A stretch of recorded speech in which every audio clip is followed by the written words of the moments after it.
This is one from the annals of unintended consequences. Trying to detect and punish students for using AI is pushing them towards using AI. The main reason is that these AI detectors really don't work.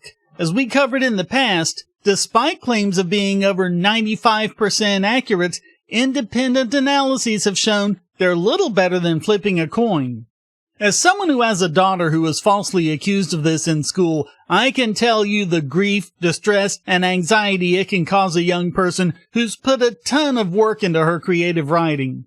What's causing a problem is that AIs are trained on quality human writing and tuned to write well. Why is that a problem? Because students who write well are much more likely to get flagged as having used AI.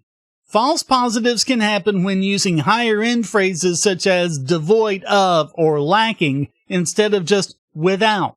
And don't get me started on the M-dash, which is something every student should learn how to use. And yet, they're now considered to be a huge indication that something is written by an AI.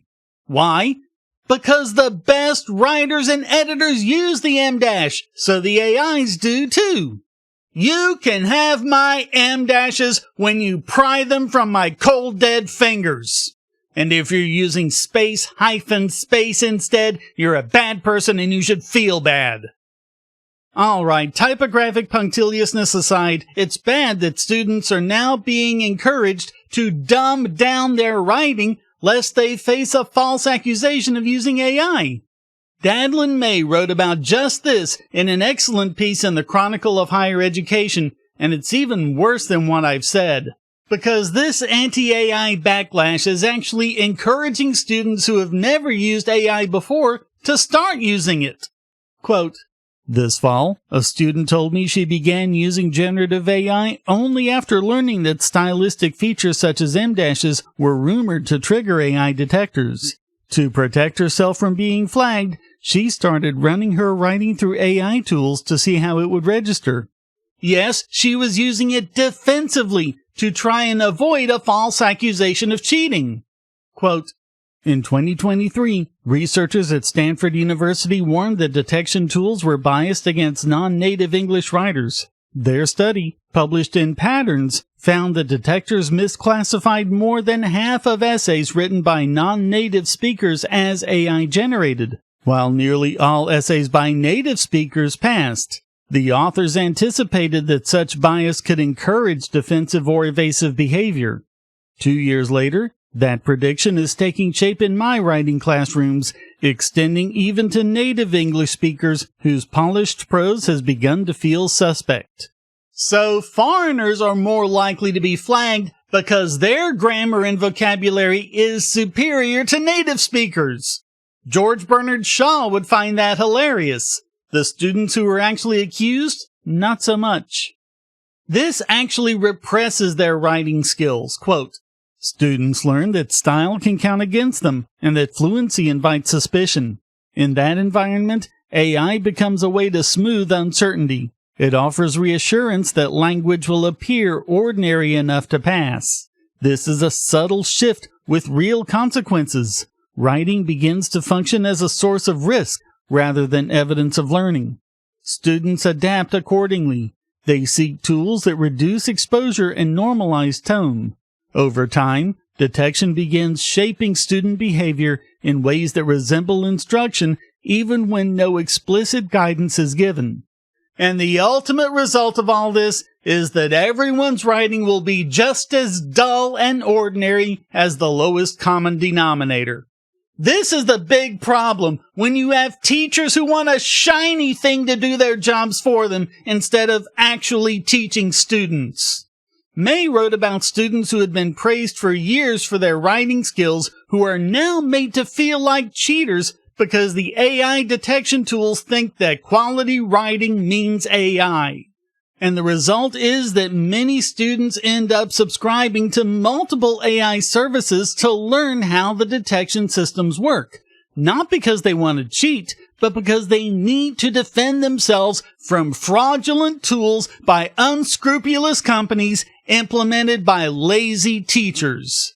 This has always been the fundamental problem with the way schools police cheating.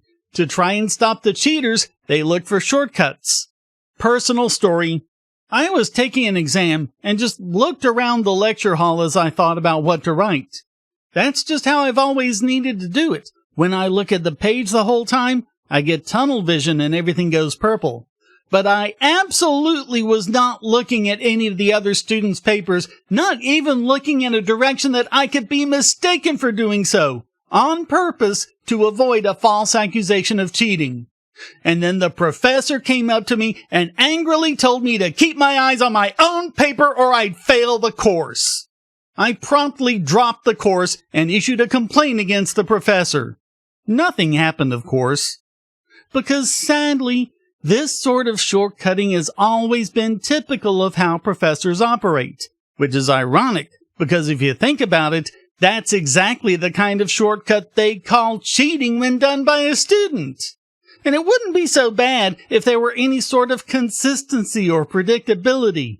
But like always, there's no continuity between policies in different classrooms, and the usual failure of professors to understand just how much students work. Quote, many students work 20 to 40 hours a week. Many are multilingual. They encounter a different AI policy in nearly every course. When one professor bans AI entirely and another encourages its use, students learn to stay quiet rather than risk a misstep. The burden of inconsistency falls on them, and it takes a concrete form: time, revision, and self-surveillance. One student described spending hours rephrasing sentences that detectors flagged as AI-generated, even though every word was original. I revise and revise, the student said. It takes too much time.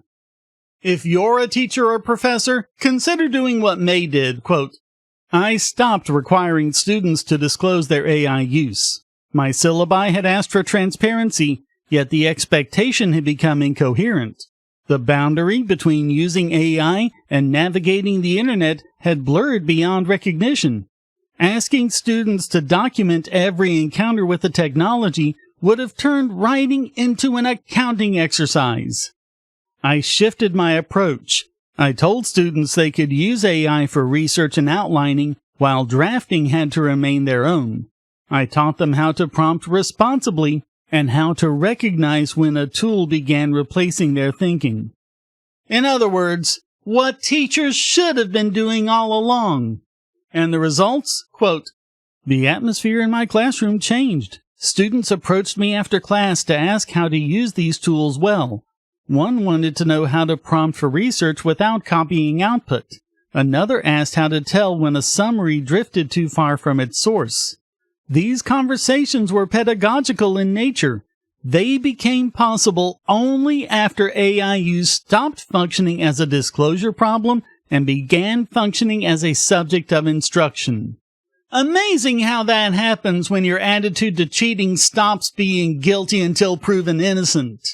Education is not about policing. It never should have been. Teach students how to write and think critically. Teach them when tools are helpful and when they become a crutch. And above all, for the love of all that is rational, stop using shiny things to do your job for you.